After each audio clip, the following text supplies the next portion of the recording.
Welcome back, everybody.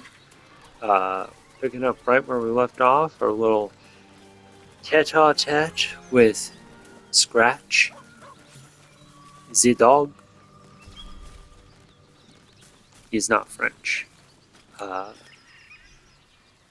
don't know what Scratch is in French, but no, this is I would say the first video here that's gonna be some real, if So you you will trained all pardon those the children? expression, You're so gentle. D&D ass That's D&D. not how I was taught. Cruel Hold on, words okay. strengthen neither heads nor hearts, Shadowheart. I wouldn't quite say that. I learned the lesson after all. And came to resent your tutor, I bet. I taught them to fight, not to hate. So at this moment, I was about to climb up, and then I said, "Oh, there's some honey over there." And then I found this, which I've never played a small character, so whenever these random crevices would show up, I'd be like, "Well, oh well." So I've never gone through here. Now the unfortunate thing is, the imp followed me.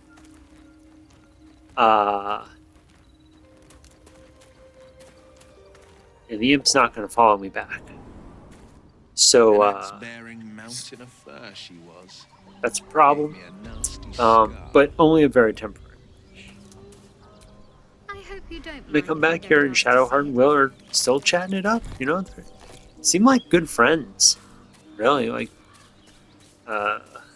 already on a strong footing of camaraderie. Yeah, we just gotta flash back to this little guy here, this little imp. Yeah, see, he can't access it for whatever reason. So yeah, we're just gonna have to. He's like on the other side, like, Will, boss, help. So, Will with a Y. Why? And we just flash back here. They're Why? chatting That's again. But why? So much chit chat. Why? You know, they're A great doing uncle's like name, my father the said. sort of the who's But on I just first figured he of couldn't spell. Will's name. You know, some subtle wordplay, or I guess in this place, letter play. Yeah, Will, can you just call your imp back?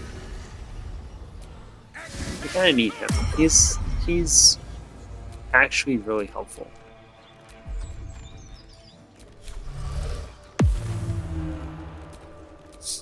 Thank you. All right. Thank you. What now?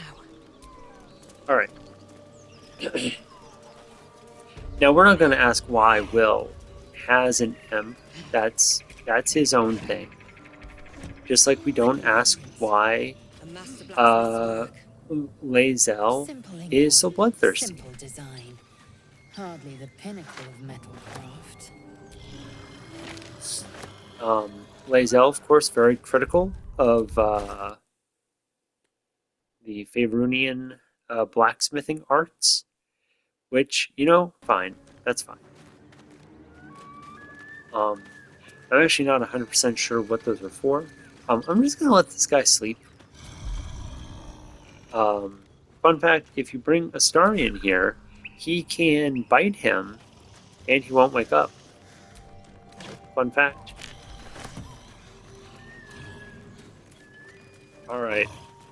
Now, there was a poll, and this was one of the few unanimous polls. I did a poll to see, there's a sound, a disturbance coming from the barn. Should we investigate? 100% was yes.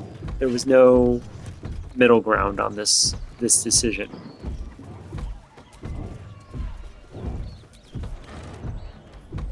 And I think you'll be pleased with that answer, especially if you've never seen this scene, and especially if you've never seen the Bard version of this scene. As you approach, a guttural scream and a succession of quick bangs rattle the door. Then a low moan. Someone or something is having a bit of fun.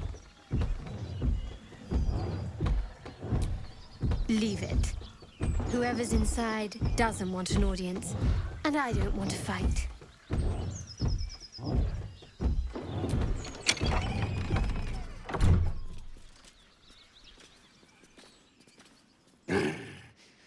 What the hell are you doing?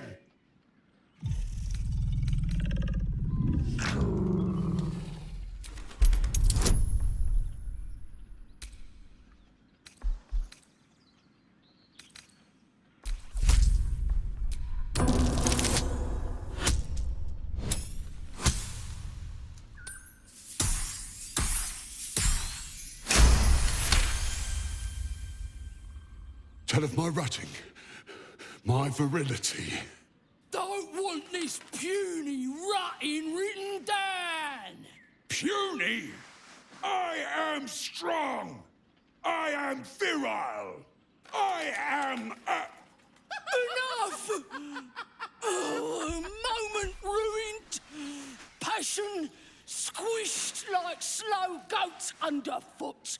Oh, we leave. Passion squished like slow goat underfoot. We leave. It's not quite a haiku, but maybe in the original Ogre it qualifies. I want to try casting. I know that the corpses you can speak with dead with are highlighted, but Minna Maxford is desperate for an interview from that particular vantage point. Just really wants the inside scoop on the virile one's inside scoop, if you know what I mean. So we've got Azuth, Bane, and I missed that last one, but it's Timora's unlucky twin. Timora is the goddess of good fortune. She has a twin who is the goddess of bad fortune. If I recall correctly, their opposing sigils are two sides of a coin. Got a pitchfork. I'm sure someone out there has some sort of mad pitchfork build, or like they have a backstory where they're like, my character was a farmer, and now what is this? Oh, this is great. We got the Aarakocra, we got the Turtles, we've got Tabaxi, and we got the Ganassi. I think this was like a nod to all of the D&D races that were not included in the game that were fairly well known at the time that the game came out, and people were constantly asking in the community, like, can I play an Aarakocra? Can I be a Fire Ganassi? Can I be Tabaxi? Man, I don't even want to think about if they had Tabaxis in this game. It would have been like at least 20% cat people running around. The tiefling population would have been overtaken by cat. I think there's a high crossover between people who would play tieflings and people who would play cats. I think it's a high number. That and elves. The elf number and the tiefling number would have dipped. Dwarf number, pretty steady on that one. I feel like a peculiar dagger protruding this is sort of a hilarious play on the sword and the stone. I think sort of the knife in the haunch or something. I don't know what you would call it. Maybe it's funny in Larian Studios native language. Maybe there's a pun The dagger is about a tightly knife in a embedded hunk of in the meat, carcass. or a He dagger. notices nothing unusual.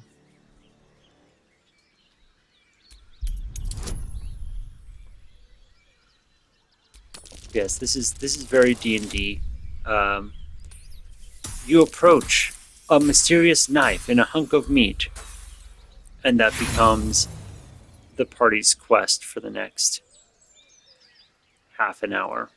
It doesn't take quite. I'm not using inspiration to get a +1 dagger. Okay. Could I feed it to Gale? Yes. I have enough snacks for Gale. I think it's way funnier Strained by that I your failed, clumsy technique, and now there's a the broken blade knife. snaps in two. I also, by the way, there is a weird notion amongst D&D players Sharp metal that fragment pokes out a magic blade. items are basically like It's of no use invincible. Like you can't possibly destroy a magic item. It's undestroyable. No. It's just not vulnerable to a rust monster. And like it's a little more sturdy than your average weapon. It's not invulnerable.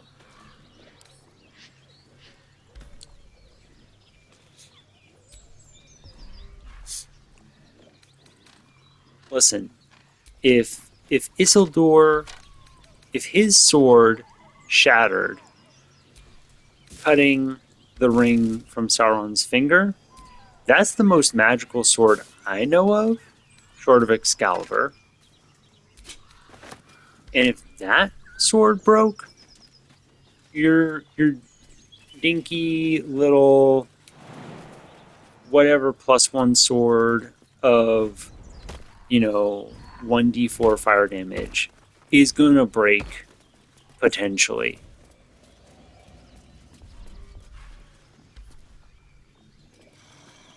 It doesn't even have a name. I mean, come on. What was Isildur's sword name?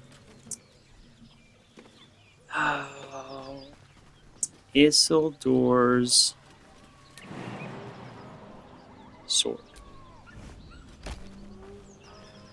Narsil. There we go. Oh.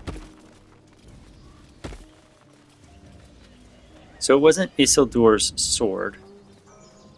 It was Narsil's sword. Elendil. That's it.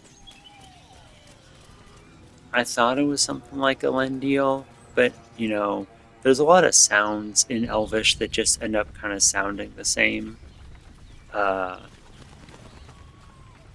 If it sounds breathy and there's a lot of L's, and it ends in a real or a deal.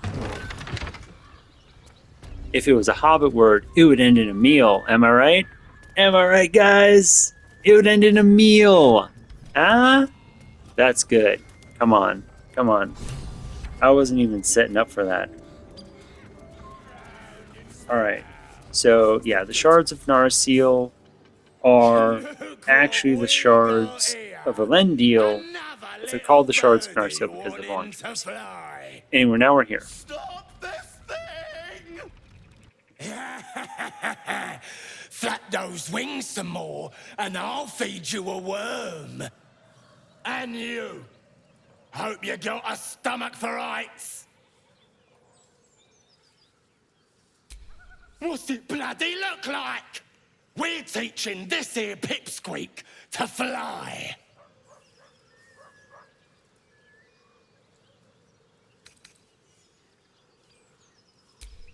Wants to save your ranty little friend, do ya?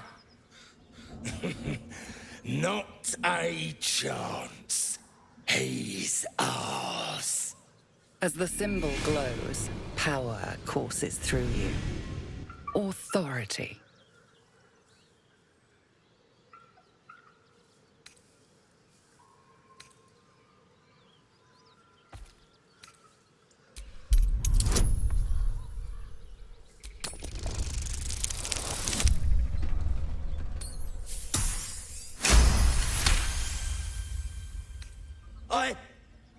Yes. Whatever you want, Something stirs deep within you, hungry and alert.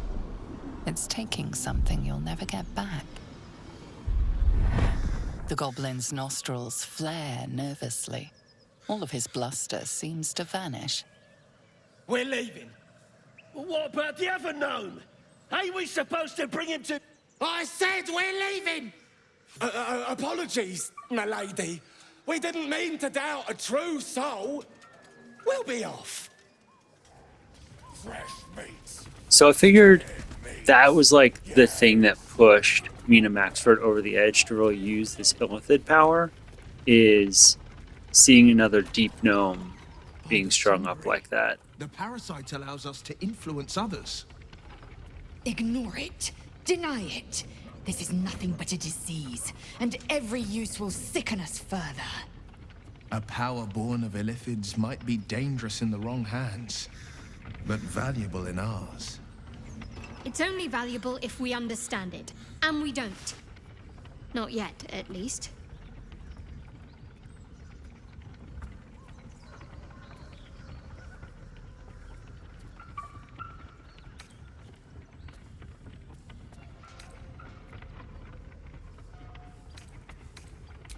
Sensible. See, Minna Maxford can be sensible. Shadowheart called me sensible. I don't trust Shadowheart about a lot, but if she says you're sensible, I believe that she is being genuine. She doesn't call people sensible over nothing.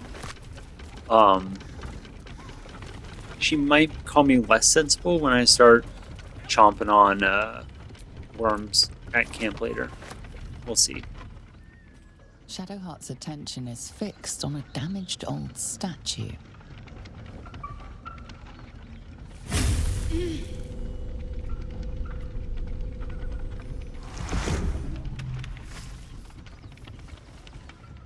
We should keep moving. Nothing. The trick of the light.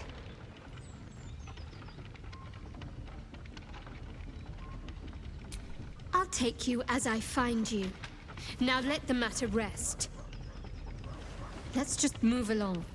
Time's a rare currency for both of us.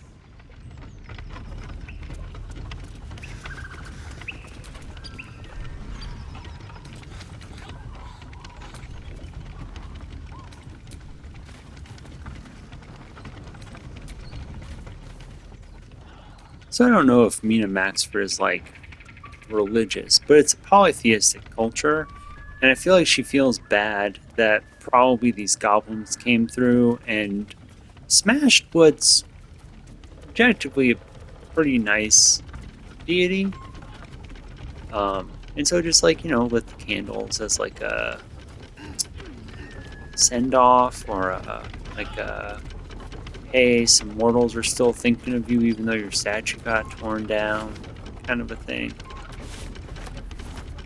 It's one of the big things that I think modern players have a problem with in D&D, is they bring their preconceptions of vastly monotheistic cultures and how dogmatic they are, and ascribe them to a polytheistic culture where generally, they're diametrically opposed deities, 100%. Corlon and Grunch, Corlon and Lolth, they're gonna fight. No matter who, Saloon and Shar, they have an ancient grudge. But, if you are worshipping Saloon, you're also going to get along with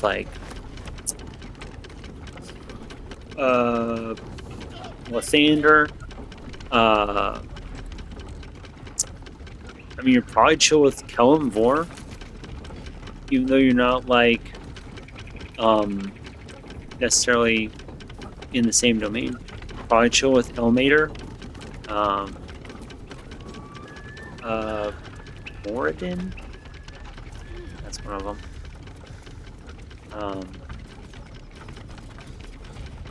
Probably okay with Ogma. Probably thinks Ogma's a little stiff. But yeah, like you would leave offerings to deities based on the blessings you needed, not out of some. I mean, by and large, like if you're a cleric, sure, but by and large, you're leaving offerings because you need something. Cut You need a me blessing loose. about something.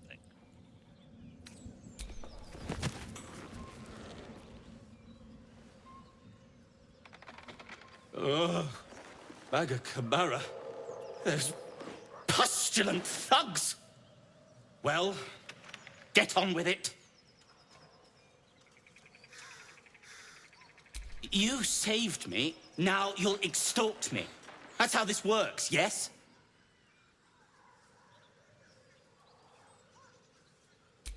My own fault, really. I should have dropped my pack and outrun those bastards. Alas. Take my pack, if you can find it. The only reason those goblins caught me was its weight. I'll travel lightly from now on. Ignorance is alive and well, it seems. Deep gnomes aren't restricted to the Underdark, you know. I've lived in Baldur's Gate for years. I'm in search of a friend. I fear he's in trouble. See this? I gave it to him years ago before I left home. I found it around the neck of a thug in the lower city. It was speckled with blood. My friend, nowhere to be found. But I still have hope. I have reason to believe he's in the Underdark. Hopefully, I'll pick up his trail from there. I always help my friends. On that note, I bid thee farewell. If we should meet again, well, we will have met again.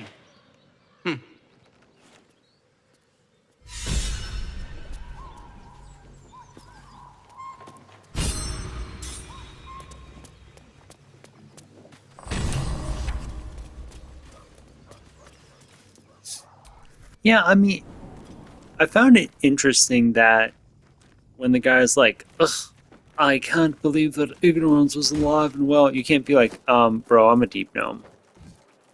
I guess I'm an ignorant deep gnome that thinks all deep gnomes live underground. That's possible, I suppose. How was I picked up? I don't know. These are maybe, again, we're going with this narrative that Minna was dragged up from the depths and being held captive. Looking ahead. And that was when she was picked up by the Illithid ship. I don't know the details. I just remember I said something in a previous video about some cruel prison guard using prisoners for target practice. And so I think well, I'll explain that.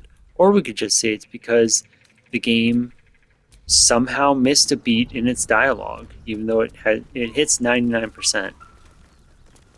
But I guess it's got to miss a few. It's just kind of weird that, like, you can talk to the goblin and be like, "You will let my kin free," but then when you talk to the kin, there's no The line. goblins still infest the roads. As long as their leaders live, Zevlor's people are trapped.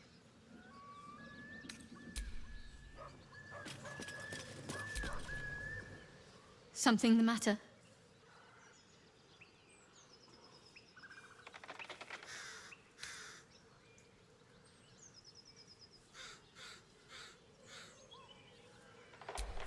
I don't know what you mean.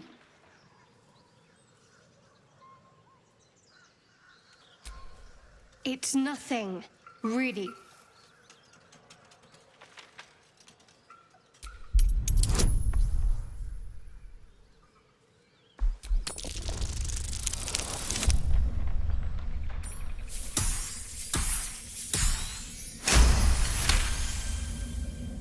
You're not going to let this go, are you? You might wish you had. I worship Shah, the mistress of the night. It is my holy mission to oppose Selûne, her teachings and her followers. It hurts. Now that you have the truth, please don't make a big fuss about it.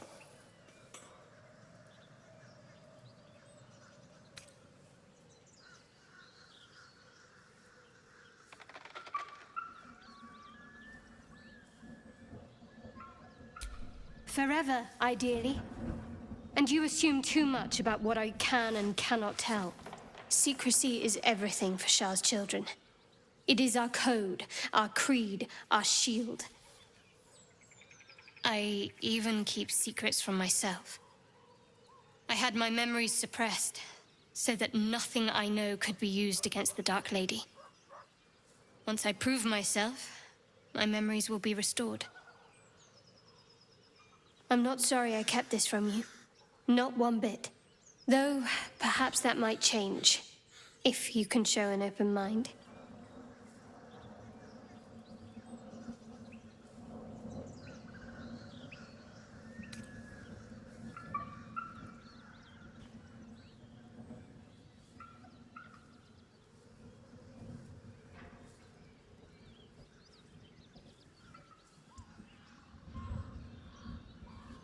All we can do is try, I suppose.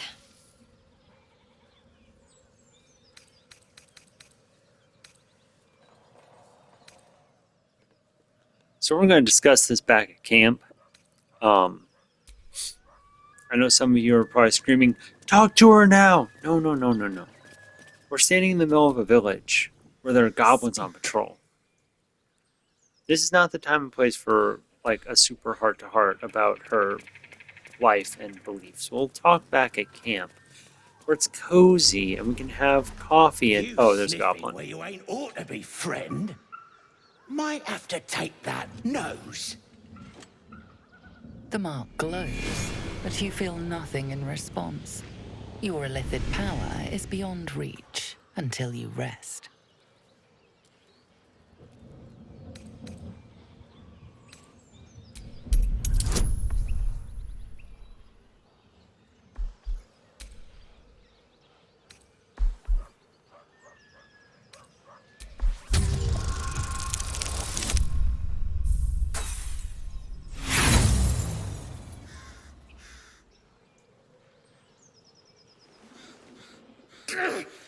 Stop that!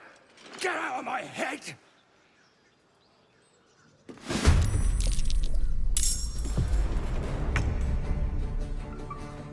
Heading there.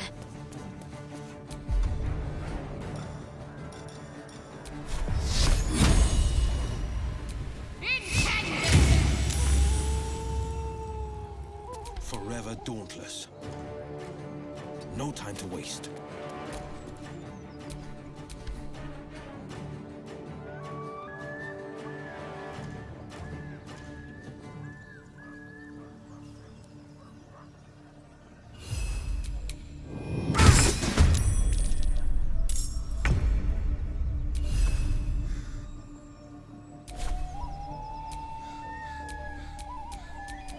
On the victor's path.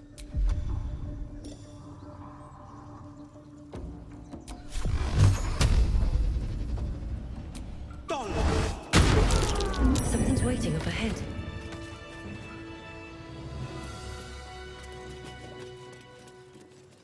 Easy mode.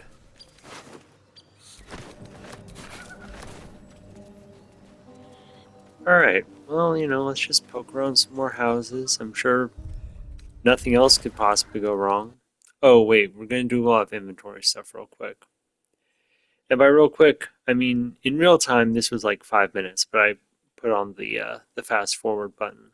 I'm just moving some stuff around, getting people properly kitted out. Yeah, so, just giving Shadowheart a little bit of equipment. Helmet, taking her iconic circlet off. So, if you're looking forward to her wearing that for the rest of the game, I apologize. She's not. You're gonna have to get used to her wearing new hairstyles that you don't recognize. Strange and unusual. now we're gonna poke around a herbal It says there's a cellar here potion somewhere. shop for I a don't while. see one. Speaking of herbal potion shops, another goblin appears. The mark glows, but you feel nothing in response. Your illithid power is beyond reach until you rest.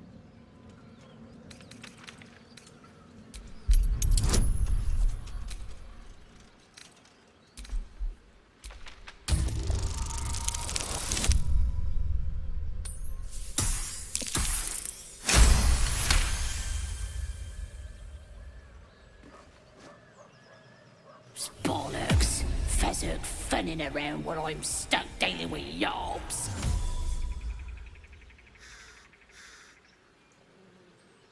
That a fact? He's at the windmill, mucking about. Wouldn't stray again if I were you. Yeah, don't worry, mate. I won't go straying. I'm just a yob. You ain't got to worry about me none. Anyway,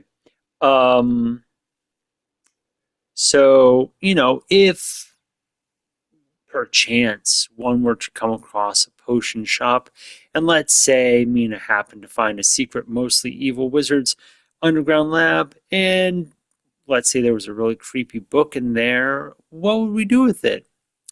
The poll winner was, can Gale eat it? Here, Gale, you can have it. I did a little bit of research. Gale can't eat it, but I will probably give it to him for safekeeping. If Astarion tries to steal it from him later, that's beyond my power to possibly adjudicate. Also, I mean, we'll revisit it if we need to. I know that Will be very upset that we don't destroy it. And that's fine. I can live with Will's disapproval. Keep your paws to yourself, and I won't cut them off.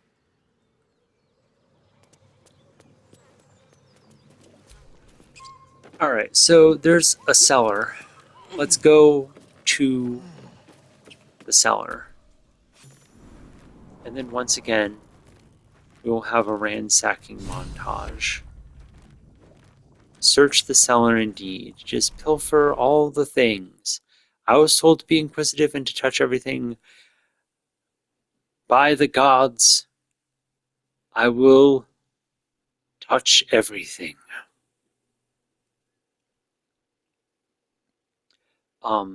So the nice thing about the secret switch in here, we get some actual information from that book, by the way. And I like this guy going off on, why is it always healing potions? Gonna get this suspicious potion. I don't know what I'm gonna do with it. But anyway, I like that even if one of your characters is like, huh? What's that over there? You don't immediately know where the switch is. You still have to look around for it. By the way, I sort of glossed over this. When we were upstairs, there's a book you can find that's all about Phandalin.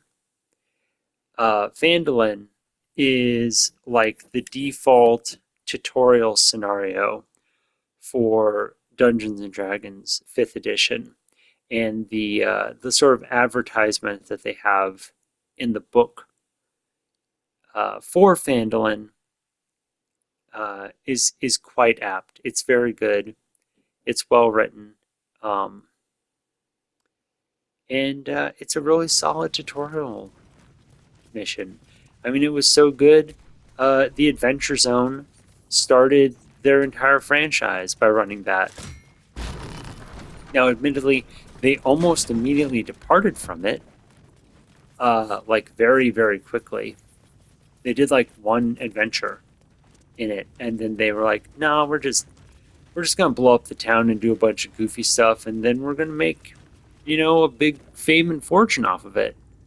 Maybe not big. Is it big? I mean, it's not as big as Critical Role, certainly. It's in the ballpark. Like, if Critical Role is the pitcher, I'd say Adventure Zone is like second baseman, something like that. They're like, they're in the infield for sure.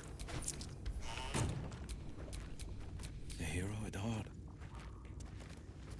I mean, they have a whole graphic novel series, which is that's pretty big.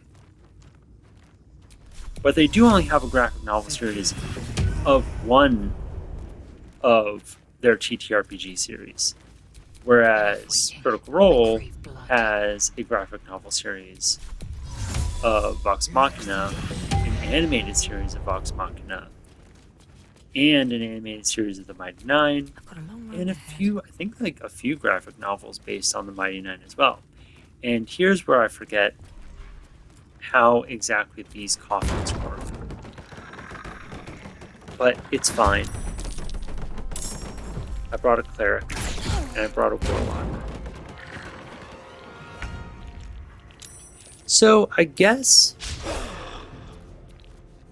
I forgot that deep gnomes they're just kind of telepathic as a people, which On my way. I've never played a deep gnome in D&D.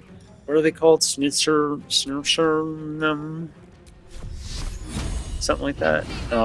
They have a funky name. But yeah, one of the big things I think is they have some mild psionic capabilities, sort of like the Dorgar.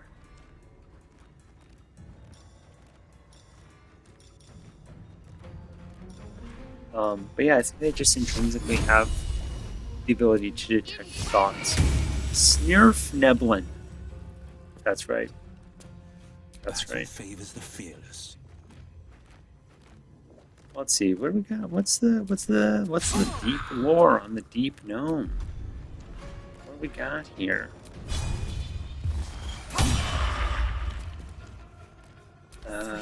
Gnome separates from the Underdark. Cousins known for their boundless optimism and cheerful mischief, Snirfneblin are serious and suspicious. They survive by maintaining wariness of others and working hard to keep their underground society a secret. Swift and lethal. Da-da-da. Oh, males are completely bald and beardless, while the females sported hair. Deep gnome complexions were described as gnarled, commonly a dark hue. Apparently, females typically have gray hair, but that's fine. Still on my feet. Deep gnomes, generally a surly and cynical people who fatalistically expected little more from life.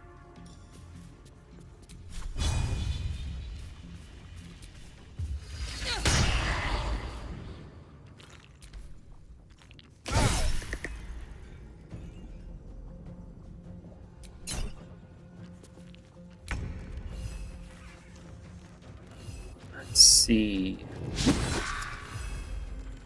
Deep gnome relations with other races were colored by the impression that most surface-dwelling races that deep gnomes like Durgar or Drow were a cruel and vindictive relative of their surface cousins. This was untrue, and while often suspicious and sullen, deep gnomes were a largely agreeable people.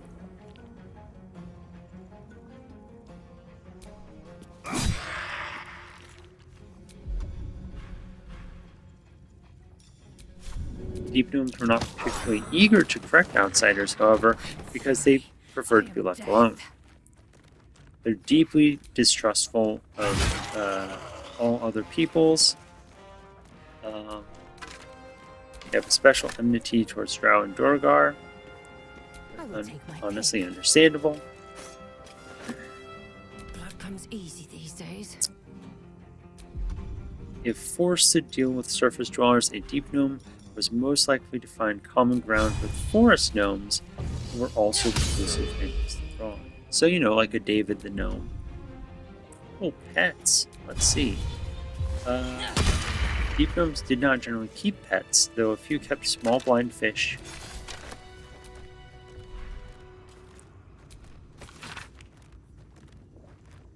They were also known to grow fond of small animals like moles, shrews, bats, and such.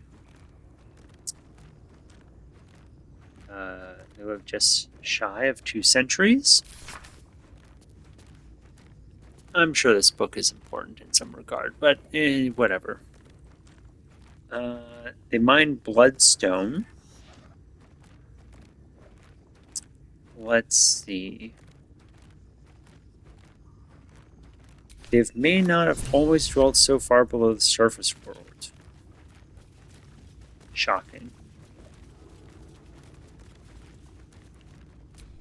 There were tales of a gnome kingdom named Aselkor somewhere in the endless ice sea above the spine of the world, speculated to be under the southern edge of the glacier. It was said to be warmed by geothermal energy that allowed the gnomes to create forests of fungi that they turned into furniture as well as food and drink. Rich ruby deposits were said to produce good quality stones, some as big as a fist or larger. Oh, so I guess that's a rumor of their people. That's kind of fun. They had a king, Schnicktick, in the city of Blingdenstone, who once famously greeted Dritz Doerden.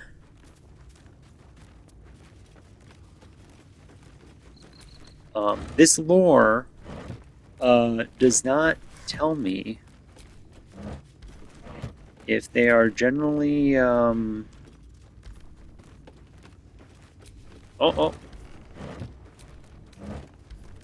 see.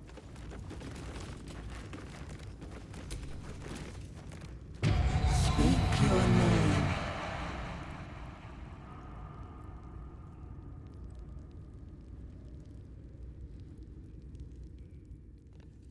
I believe whenever you come up to this mirror, there's always a racial name option. My master stands tall and proud.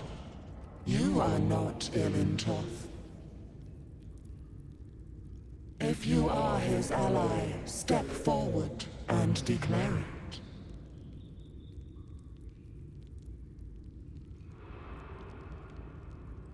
Only a true ally of Ilintoth may pass. What think you of the Zolkir known as Zastan? When I first played this, and this question came up, I was like, Saztam sucks. I know this D&D. He is no good. Why might one use balsam ointment?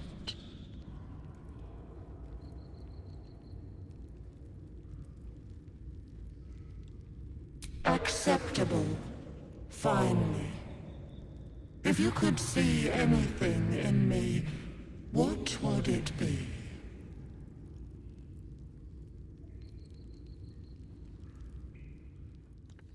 I do enjoy the Bard answers. The Bard has good answers. No.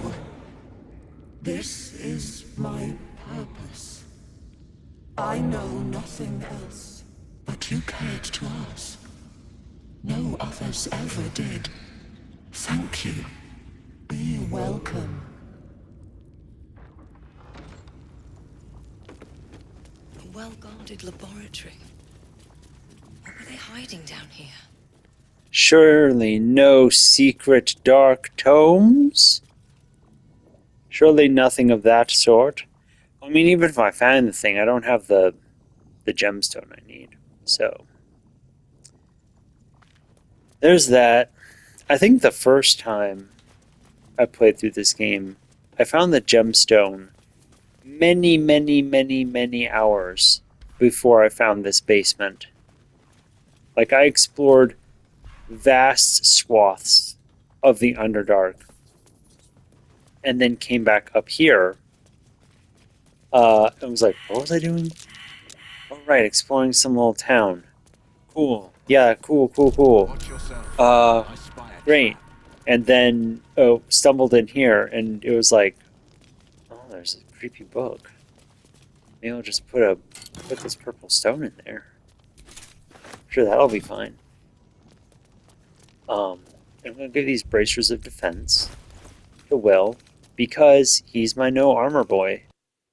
Everyone else has armor. He is designated no armor boy. So he gets the bracers of defense. And then I pass around the gloves. And